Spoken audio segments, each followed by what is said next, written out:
ہر طرح کی تعریف اللہ کے لیے ہے جو رات کو دن اور دن کو رات پر لپیٹنے والا ہے۔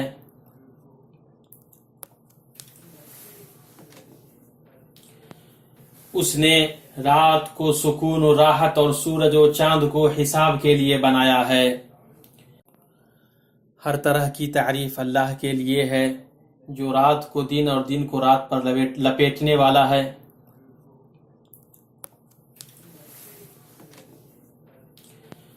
اس نے رات کو سکون و راحت اور سورج و چاند کو حساب کے لیے بنایا ہے۔ یہ ٹھہرائی بات ہے ایسی ذات کی جو کہ قادر ہے، بڑے علم والا ہے۔ میں اس پاک ذات کی حمد بیان کرتا ہوں اور اس کا شکر بجا لاتا ہوں۔ میں گواہی دیتا ہوں کہ اللہ کے علاوہ کوئی معبود نہیں، وہ یکتا ہے، اس کا کوئی شریک نہیں، اور میں گواہی دیتا ہوں کہ محمد اس کے بندے اور رسول ہیں۔ اللہ کا درود نازل ہو آپ پر، آپ کی آل و اصحاب پر، اور بہت زیادہ سلامتی نازل ہو۔ اما بعد، اے مومنو، میں اپنے نفس کو اور آپ لوگوں کو اللہ کا تقوی اختیار کرنے کی وصیت کرتا ہوں۔ اے ایمان والو، اللہ سے ڈرتے رہو اور ہر شخص دیکھ بھال لے کہ کل قیامت کے واسطے اس نے اعمال کا کیا ذخیرہ بھیجا ہے، اور ہر وقت اللہ سے ڈرتے رہو۔ اللہ تمہارے سب اعمال سے باخبر ہے، اور تم ان لوگوں کی طرح مت ہو جانا جنہوں نے اللہ کے احکام کو بھلا دیا تو اللہ نے بھی انہیں اپنی جانوں سے غافل کر دیا۔ اور ایسے ہی لوگ نافرمان فاسق ہوتے ہیں۔ اہل نار اور اہل جنت باہم برابر نہیں، جو اہل جنت ہیں وہی کامیاب ہیں اور جو اہل نار ہیں وہ ناکام ہے۔ مسلمانوں، انسان کو اس کی زندگی کے اطوار ایک حالت سے دوسری حالت میں منتقل کرتے رہتے ہیں۔ گود میں کمزوری کی حالت سے، جس میں کہ وہ اپنے لیے کچھ طاقت و قوت نہیں رکھتا ہے، اس حالت میں منتقل ہوتا ہے جس میں کہ اس کے اعضاء مضبوط ہوتے ہیں اور وہ قوت والا ہو جاتا ہے۔ پھر کچھ سال اور تھوڑی مدت ہی ہوتی ہے کہ وہ دوبارہ کمزوری کی طرف لوٹ آتا ہے۔ اللہ تعالیٰ وہ ہے جس نے تمہیں کمزوری کی حالت میں پیدا کیا، پھر اس کمزوری کے بعد توانائی دی، پھر اس توانائی کے بعد کمزوری اور بڑھاپا دیا۔ جو چاہتا ہے پیدا کرتا ہے، وہ سب سے پورا واقف اور سب پر پورا قادر ہے۔ نبی صلی اللہ علیہ وسلم کمزور، چھوٹے بڑے، بچے اور بوڑھے سب کے ساتھ رحم کرنے کی وصیت کرتے تھے، اور اس پر اپنے قول و فعل کے ذریعے ابھارتے تھے۔ سنن ترمذی میں صحیح سند کے ساتھ ابو دردہ رضی اللہ عنہ سے روایت ہے، وہ کہتے ہیں کہ میں نے نبی صلی اللہ علیہ وسلم کو فرماتے ہوئے سنا کہ مجھے اپنے ضعیفوں اور کمزوروں میں تلاش کرو، اس لیے کہ تم اپنے ضعیفوں اور کمزوروں کی وجہ سے رزق دیے جاتے ہو اور تمہاری مدد کی جاتی ہے۔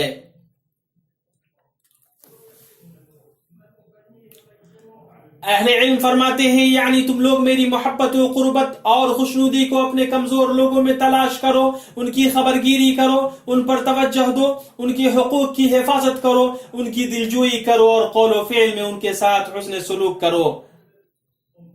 کمزوروں پر نبی صلی اللہ علیہ وسلم کی شفقت کے مظاہر میں سے یہ ہے کہ آپ چھوٹوں کے ساتھ رحم کا معاملہ فرماتے۔ انس بن مالک رضی اللہ عنہ سے روایت ہے، وہ کہتے ہیں میں نے رسول اللہ صلی اللہ علیہ وسلم سے بڑھ کر کسی کو اپنی اولاد پر شفیق نہیں دیکھا۔ وہ فرماتے ہیں کہ آپ کے فرزند ابراہیم مدینہ کی بالائی بستی میں دودھ پیتے تھے، آپ صلی اللہ علیہ وسلم وہاں تشریف لے جاتے اور ہم بھی آپ کے ساتھ ہوتے تھے۔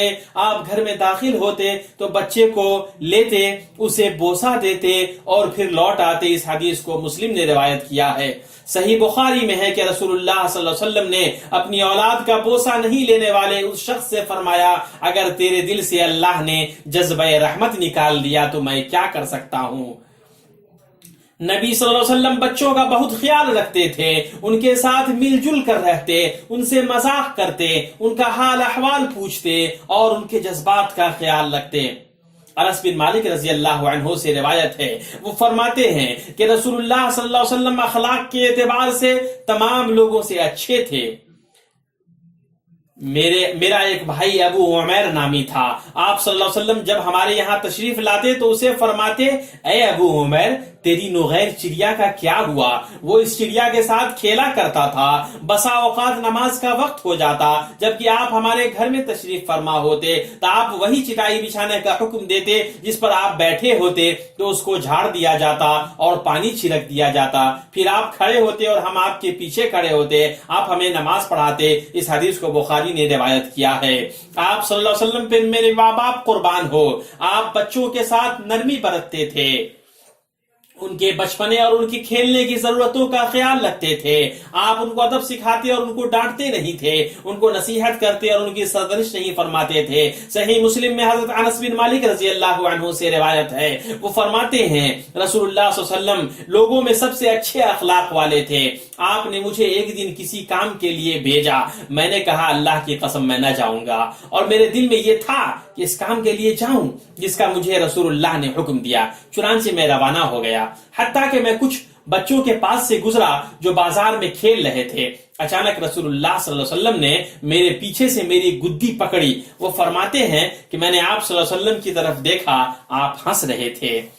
فرمایا اے انیس، کیا تم وہاں گئے جہاں جانے کا میں نے تم کو حکم دیا تھا؟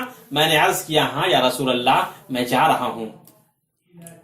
مسلمانوں، اسی طرح نبی صلی اللہ علیہ وسلم نے چھوٹوں پر رحم و مہربانی کرنے اور بڑوں کے احترام و توقیر اور اچھی دیکھ بھال و تعظیم کا حکم دیا ہے۔ حضرت انس بن مالک رضی اللہ عنہ سے روایت ہے، وہ فرماتے ہیں ایک بوڑھا آدمی نبی اکرم صلی اللہ علیہ وسلم سے ملاقات کے لیے آیا تو لوگوں نے اسے راستہ دینے یا بیٹھنے کی جگہ دینے میں دیر کی، تو نبی صلی اللہ علیہ وسلم نے فرمایا جو ہمارے چھوٹے پر رحم اور شفقت نہ کرے اور ہمارے بڑے کی عزت نہ کرے وہ ہم میں سے نہیں۔ اسے ترمذی نے صحیح سند کے ساتھ روایت کیا ہے۔ یعنی وہ ہمارے راستے اور طریقے پر نہیں ہے، جو ہمارے چھوٹے پر شفقت اور نرمی نہیں برتے اور بزرگ کی عزت و توقیر نہ کرے۔ چنانچہ وہ اس بزرگ کو اسلام میں اس کے بال سفید ہونے، اس کے بڑھاپے اور کمزوری کی وجہ سے دوسرے لوگوں پر مقدم کرے۔ شعبہ ایمان میں ہے کہ رسول اللہ صلی اللہ علیہ وسلم نے جنت میں اپنی رفاقت کی اس کو خوشخبری سنائی ہے جو چھوٹوں پر رحم کرتا ہے اور بڑوں کی توقیر کرتا ہے۔ حضرت انس بن مالک رضی اللہ عنہ سے روایت ہے، وہ فرماتے ہیں کہ رسول اللہ صلی اللہ علیہ وسلم نے ارشاد فرمایا اے انس، بڑے کی توقیر کرو اور چھوٹے پر رحم کرو، تمہیں جنت میں میری رفاقت حاصل ہوگی۔ مومنو، کیسے ہم اپنے سے بڑے عمر والوں کی عزت نہ کریں، جبکہ رسول اللہ صلی اللہ علیہ وسلم کا فرمان ہے کہ اللہ کی تعظیم میں سے یہ ہے کہ بڑی عمر والے مسلمان کی تکریم کی جائے۔ اس حدیث کو ابو داؤد نے حسن سند کے ساتھ روایت کیا ہے۔ کیسے ہم اپنے بزرگوں کی توقیر نہ کریں، جبکہ رسول اللہ صلی اللہ علیہ وسلم کا فرمان ہے کہ برکت تمہارے بزرگوں کے ساتھ ہے۔ اس حدیث کو ابن حبان نے اپنی صحیح میں روایت کیا ہے۔ اپنی زندگی میں خیر و برکت کو تلاشنے والوں، اسے اپنے بڑے بزرگوں کے ساتھ تلاش کرو۔ یہ نیکی اور احسان، رائے مشورہ اور ہم نشینی و ہم کلامی کی برکت ہے۔ اور اے بزرگوں، اللہ آپ کی کمزوری پر رحم کرے، آپ کی شکستہ حالی کو بہتر کرے، آپ کی بھلائیوں کو دو چند کرے۔ آپ وہ لوگ ہیں جنہوں نے کچھ پیش کیا ہے، قربانی دی ہے، تربیت دی ہے اور سکھلایا ہے۔ آپ کا فضل گرچہ بھلا دیا جائے لیکن اللہ بھولنے والا نہیں ہے۔ اگر آپ کی بھلائیوں کا انکار کیا گیا ہے تو نیکی بوسیدہ نہیں ہوتی ہے۔ پھر آپ کے رب کے پاس ہی پہنچنا ہے تو آپ اپنے رب کے پاس پورا پورا بدلہ پائیں گے۔ جزا عمل کے جنس سے ہے۔ جس نے کسی مسلمان عمر رسیدہ کی تکریم کی، اللہ اس کی عمر لمبی کرے گا اور اس کے بڑھاپے میں اچھا برتاؤ کرنے والے کو مہیا کر دے گا۔ سنن ترمذی میں حضرت انس بن مالک رضی اللہ عنہ سے روایت ہے، وہ فرماتے ہیں رسول اللہ صلی اللہ علیہ وسلم نے ارشاد فرمایا اگر کسی نوجوان نے کسی بوڑھے کی اس کی عمر کی وجہ سے عزت کی تو اللہ اس کے لیے اس کے بڑھاپے میں کسی عزت کرنے والے کو مہیا کر دے گا۔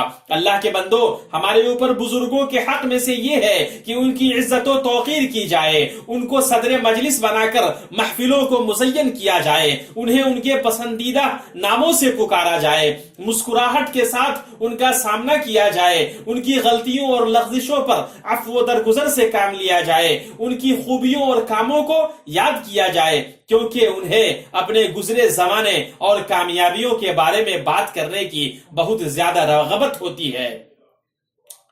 یہ ہمارے رسول اللہ صلی اللہ علیہ وسلم ہے. آپ اپنی جلالت قدر کے باوجود ہم لوگوں کو یہ سکھا رہے ہیں کہ بڑوں کی عزت و توقیر کیسے کرنی ہے اور کیسے ان کا دل بہلانا اور ان کے ساتھ نرمی برتنا ہے. امام احمد کی مسند میں ہے فتح مکہ کے روز حضرت ابو بکر رضی اللہ عنہ اپنے والد ابو قحافہ کو لے کر رسول اللہ صلی اللہ علیہ وسلم کے پاس آئے. حضرت ابو بکر انہیں اٹھائے ہوئے تھے، پھر انہیں رسول اللہ صلی اللہ علیہ وسلم کے سامنے رکھ دیا تو رسول اللہ صلی اللہ علیہ وسلم نے حضرت ابو بکر سے فرمایا آپ انہیں گھر میں ہی رکھتے، ہم ہی وہاں آ جاتے. پھر رسول اللہ صلی اللہ علیہ وسلم نے ان کے حق میں اسلام کی دعا فرمائی تو انہوں نے اسلام قبول کر لیا.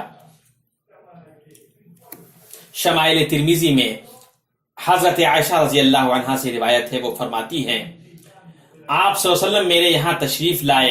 اس وقت بنو عامر کی ایک بڑھیا میرے پاس تھی. آپ نے پوچھا یہ بڑھیا کون ہے؟ تو میں نے کہا یہ میری خالہ لگتی ہے.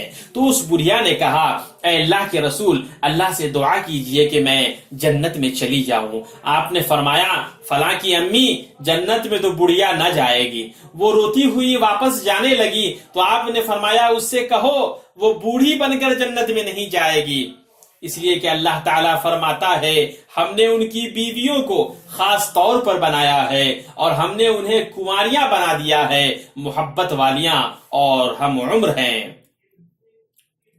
اے مومنو، اس میں کوئی شک نہیں کہ بڑھاپا چڑچڑاپن، تھکان، ضعف اور جسمانی کمزوری کا زمانہ ہوتا ہے، جس کے نتیجے میں قلت صبر اور زبان میں کرواہٹ آ جاتی ہے. باوجود اس کے نبی صلی اللہ علیہ وسلم ان کا خیال رکھتے، مہربانی کرتے، ان کو نوازتے اور تسلی دیتے تھے. یہ سب ان کی اسلام میں ان کے بڑھاپے، ان کی عمر اور ان کے ضعف کی وجہ سے کرتے تھے. متفق علیہ حدیث میں ہے، مسور بن مخرمہ رضی اللہ عنہ نے بیان کیا کہ نبی کریم صلی اللہ علیہ وسلم کے یہاں چند قبائیں آئیں تو مجھ سے میرے باپ مخرمہ نے کہا کہ میرے ساتھ رسول اللہ کی خدمت میں چلو، ممکن ہے آپ ان میں سے کوئی مجھے بھی عنایت فرمائے. میرے والد آپ صلی اللہ علیہ وسلم کے گھر پہنچ کر دروازے پر کھڑے ہو گئے اور باتیں کرنے لگے. آپ صلی اللہ علیہ وسلم نے ان کی آواز پہچان لی اور باہر تشریف لائے. آپ کے پاس ایک قبا تھی، آپ اس کی خوبیاں بیان کرنے لگے اور فرمایا کہ میں نے یہ تمہارے ہی لیے الگ کر رکھی تھی، میں نے یہ تمہارے ہی لیے الگ کر رکھی تھی. اے اللہ کے بندو، بڑے بزرگ کی دیکھ بھال، ان کے مفادات اور معاملات کی دیکھ ریکھ تقرب کے عظیم راستوں میں سے ہے اور مصیبت دور کرنے کے بڑے وسائل میں سے ہے اور ہر مشکل کام کو آسان کرنے کے اسباب میں سے ہے، خاص طور سے اگر وہ بزرگ ماں یا باپ ہو. جیسا کہ صحیحین میں 3 آدمیوں کا وہ قصہ ہے جس میں ہے کہ انہوں نے رات گزارنے کے لیے غار میں پناہ لی. جب وہ اس میں داخل ہوئے تو ایک پتھر نے لڑک کر غار کے منہ کو بند کر دیا. چنانچہ ان میں سے ہر ایک نے اپنے نیک اعمال کے وسیلے سے اللہ تعالیٰ کی بارگاہ میں دعا کی. ان میں سے ایک کا وسیلہ اسی عظیم حق کی انجام دہی تھا، یعنی اپنے بوڑھے والدین کی دیکھ بھال کا حق ادا کرنا. تو یہ اس کے مطلوب کے حاصل ہونے اور اس کی مصیبت کے دور ہونے کا سبب بنا. بوڑھے والدین کے لیے تگ و دو کرنا جہاد فی سبیل اللہ کے میدانوں میں سے ایک میدان ہے. معجم طبرانی کی روایت میں ہے، کعب بن عجرہ سے روایت ہے، ایک شخص نبی اکرم صلی اللہ علیہ وسلم کے پاس سے گزرا تو صحابہ کرام نے اس کی پسند آنے والی قوت و نشاط کو دیکھ کر کہا کاش یہ اللہ کی راہ میں ہوتا. تو نبی صلی اللہ علیہ وسلم نے فرمایا اگر وہ اپنے چھوٹے بچے کی خاطر تگ و دو کے لیے نکلا ہے تو وہ اللہ کی راہ میں ہے، اگر وہ اپنے بوڑھے والدین کی خاطر تگ و دو کے لیے نکلا ہے تو وہ اللہ کی راہ میں ہے، اگر وہ اپنے لیے تگ و دو کرتا ہے کہ سوال سے بچے تو وہ اللہ کی راہ میں ہے، اگر وہ ریا اور فخر و مباحات کرنے کے لیے نکلا ہے تو وہ شیطان کے راستے میں ہے.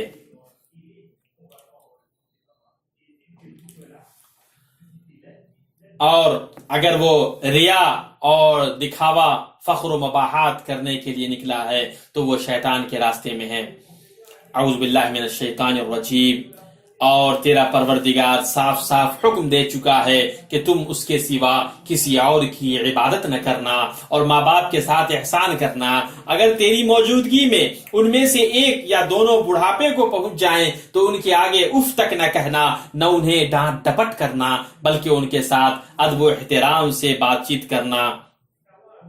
اے اللہ ان دونوں پر اسی طرح رحم فرما جیسا کہ بچپنے میں انہوں نے ہم پہ رحم فرمایا۔ اے اللہ میرے لیے اور آپ کے لیے قرآن عظیم میں برکت دے، آپ کو اور ہمیں اس کی آیات اور حکمت والی نصیحت سے فائدہ پہنچائے۔ میں اپنی یہ بات کہتا ہوں اور اللہ سے اپنے لیے اور آپ کے لیے ہر طرح کے گناہ سے مغفرت طلب کرتا ہوں۔ آپ اس سے مغفرت طلب کریں، بے شک وہ بڑا بخشنے والا مہربان ہے۔